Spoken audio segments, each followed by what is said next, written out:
ఈ వేదిక ఎంత కొత్త అంటే నాకు ఫోను హలో అనడం తప్ప ఇందులో ఏం జరుగుతుంది అనేది నాకేం తెలియదు.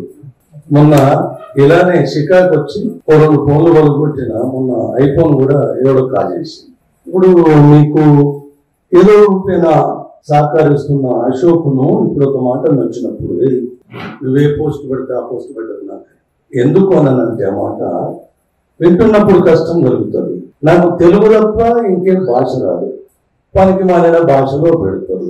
ఎవరిని పక్క పుంటూ నడిచి అడగాలి, ఇప్పుడు ఇది ఏమన్నది చూడాలి. ఇన్ని తలనొప్పుల కంటే నాకు ఏది పంపకూడదు అంటే బెటర్గా ఉంటుంది, నాకు ఆరోగ్యం ఉంటుంది కదా. మీకు మాట చెప్పాలి, ఇప్పుడు ఎంత తిక్కే ఉండదు నాకు. కానీ ఒకరోజు ముఖ్యమంత్రి అపాయింట్మెంట్ ఉంది నాకు.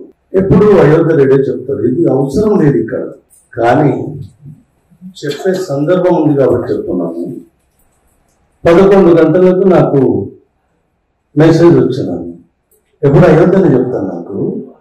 అలాంటిది 11 గంటలకు మెసేజ్ సీఎం ఆఫీస్ నుంచి.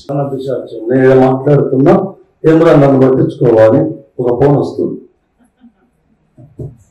పట్టించుకున్నాం మామయ్య అన్నావు అది అమీర్రా. అయితే నేను పొద్దున లేచి వరంగల్ పోతున్నా, రాగిరి దగ్గర ఉన్నా. నాకు అయోధ్య ఫోన్ చేశాడు, అన్న నేను రానా, నేను తీసుకుపోయేది అనుకో అని. Ayodhya Reddy chief public officer. అప్పుడు ఎందుకు రానా అన్న, అయ్యో ముఖ్యమంత్రిని కలిసేది ఉంది కదా, నీకు అటెండ్ మర్చిపోతావు అంటే, నాకేమో నువ్వు చెప్పలేదు కదా నాన్న అన్నాను.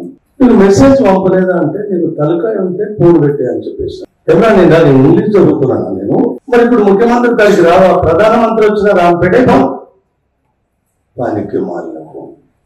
ఈ ఇంగ్లీషులో రావడం వల్ల నాకు కలిగే ఇబ్బంది ఎటుంటది, వినటోళ్ళకి ఎంత అహంకారంగా వేదికని, వినటోళ్ళకి అంత కష్టంగా ఉంటుంది. కానీ మన మానసిక స్థితిని అవగాహన చేసుకొని మాటల్లోకి దిగినప్పుడు దాని లోతు, దాని ఎత్తు, దాని విశాలత్వం కనబడుతుంది. లే మన పని అయిపోని, మన పండుగ అయిపోని అని నాకు 1994 మాత్రం ఇలా గుర్తు చేసి, నా కొడుకు రోగాల గొప్పగా ఉన్నప్పుడు వాడు నా ఇల్లాల హాస్పిటల్లో, నేను నా బిడ్డ రోడ్డు మీద నగరాన్ని 5 సంవత్సరాలు కాలు నడకతో నడిగిన నేను 2 నగరాలను చనిపోవాలనుకుంటాను.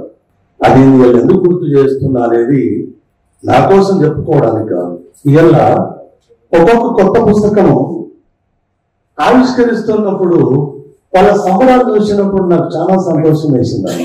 అది ఏమనగా ఒక అక్షరము, పెళ్ళైన ఆడపిల్ల ఆనకు ఏం జరుగుతుందో తెలియదు కానీ కన్నవాళ్ళు ఆమెను అత్తమామలుగా కట్టుకున్న వాళ్ళు మాత్రం ఒకటి వాళ్ళకు మొలకెత్తుతుంది, ఎప్పుడు బిడ్డ నీళ్లు పోసుకుంటది, ఎప్పుడు బిడ్డ నీళ్లు పోసుకుంటుంది. ఎప్పుడు ఆ తొలుసుడు అమ్మాయి కానుపు, ఇంటికి ఒక కానుపు కంటే ఎంత సంతోషమో ఈ పుస్తకాలు చూసుకున్నప్పుడు కూడా వీళ్ళకి అంటే సంతోషం అనుకుంటాను.